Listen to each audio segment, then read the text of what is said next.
verkar vara en trend just nu att hata modernismen. Och modernismen är en pest. Ett virus heter det i serien om målaren Odd Nerdrum.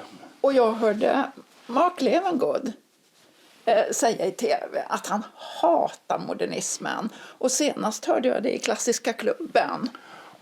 Och Trump vill ha klassisk och vacker arkitektur. Ja, det är precis som arkitekturupproret.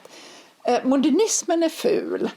Bygg klassiskt och vackert. Man blandar hela tiden ihop klassiskt och klassicistiskt. Vad är det för skillnad? Ja, vi tog upp det i stilen på husen i den videon. Hur som helst har ju klassicismen återkommit med jämna mellanrum i stilhistorien. Ja, du säger klassicism.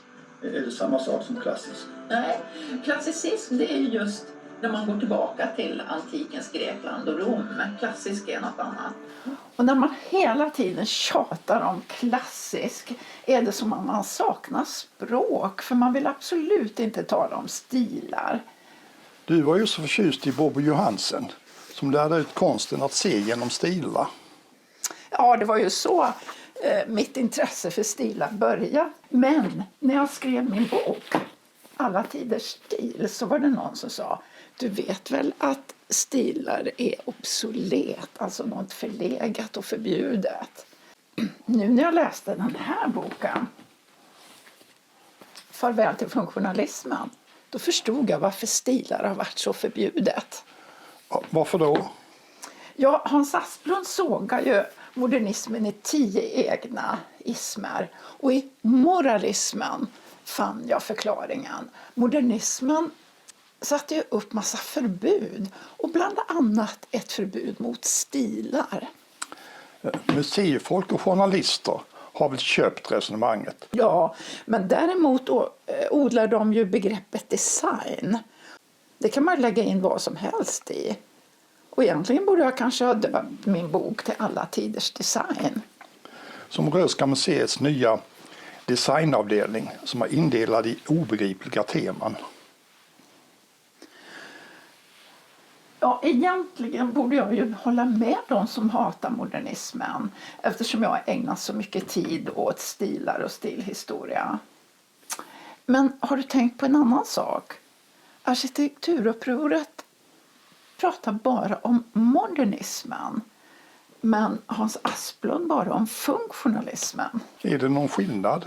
Det kanske är lättare att måla upp fienden om man använder modernism. För det är ett mycket bredare begrepp. Det finns ju faktiskt en del fin funktionalism. Jag förstår varför de reagerade mot nystilare. Så de tyckte var så fula och omoderna. Ja, hör här ur acceptera. Ett bråte av gips och putsbarock. Meningslösa små hörntorn. Det finns en fulhet som är så menlös, så invand att alla finner den naturlig. Och nu vill arkitekturupproret ha tillbaka den bråten. Ja, men det vill inte jag. Tänk om man skulle predika att vi skulle inreda som man gjorde då. Att det var det enda som var klassiskt och vackert. Ja, och tänk om man var tvungen att klä sig som då. Om man ser bara bakåt och vill bygga som man gjorde förr. Jag saknar modernisternas sätt att se framåt. Jag retar mig på att de som hatar modernismen anser sig ha monopol på vad som är vackert. Ja, och till de som skäller som mest, se upp när du tycker att något är riktigt fult. För då kommer du så småningom att tycka om det igen. Det är det likgiltiga som är dömt att rivas och glömmas bort, tror jag. Tror du inte det? Ja. Och det här kan man ju också tänka på och grubbla på. Hans Asplund var ju son till Gunnar Asplund som blev funktionalist till slut och som var med om att skriva Acceptera 1931, en programskrift för funktionalismen. Ja, och så kommer sonen då och kritiserar modernismen i 10 egna påhittade ismer. Man får inte glömma idén bakom modernismen. I Acceptera och på Stockholmsutställningen så talar han mycket om att skapa bostäder och hem för de som var mest ekonomiskt utsatta. Ja, och det var ju grunden till hela välfärdssamhället. Men Hans Asplund har ju rätt i mycket. För vi har ju facit nu. Kritiken gällde väl mer avigsidorna med miljonprogrammet långt senare. Ja, och Hans Asplund menar att funktionalismen gjort staden ofunktionell, osocial, oskön, oteknisk och oekonomisk. Det var ord och inga visor. Istället ville han ha tradinovism som kan sammanfattas så här. Men då skulle jag vilja lägga till en sak, att man får inte någon ny stark arkitekturstil om man inte vet vad klassisk och klassicistisk är, om man kan någonting om stil och stilhistoria. Vi skulle behöva ett annat ord. Då skulle tonen i sociala medier bli mindre hatisk. Ja, och det är kanske inte själva modernismen man är ute efter. De borde istället tala om vad de vill ha istället. Vad är det som är vackert idag och imorgon? Inte för 100 år sedan. Ja, det låter som man bara ville kopiera gamla stilar, vilka som helst. Och så onödigt att komma med nya förbud mot raka linjer till exempel. Många funkensvillor och moderna villor är väldigt snygga, även om de ser ut som lådor. Ja, vad är det för fel på lådor egentligen? Jag gick en promenad på Grönviksvägen i Bromma här förleden och vilka fina funkisvillor. Det kanske inte alltid är själva formen på husen det gäller, utan hur de placeras och om de är byggda med kvalitet, hur man planerar och bygger ett samhälle helt enkelt. Ja, och att man ser framåt och inspireras av gamla stilar, inklusive modernismen, och sen gör något nytt. Men du, om vi tittar på hur det ser ut runt omkring oss här, vad ser vi då?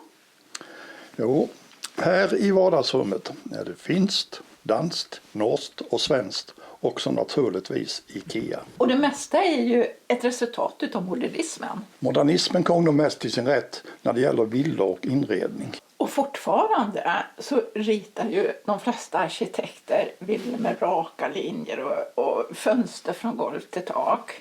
Men det har hänt någonting. I tv-programmet Vem bor här ser vi färger och mönster och en otrolig blandning. Ja, det går hela tiden i vågor liksom. Och det är därför det är så himla intressant med stilhistoria. Och till och med på IKEA ser man nu att det är lite mörkare och mörkare bakgrunder. Och nu när modernismen är så ifrågasatt, då borde det inte vara förbjudet med stilar och stilhistoria längre.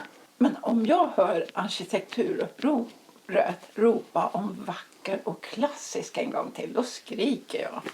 Ja, men då är det bäst vi slutar.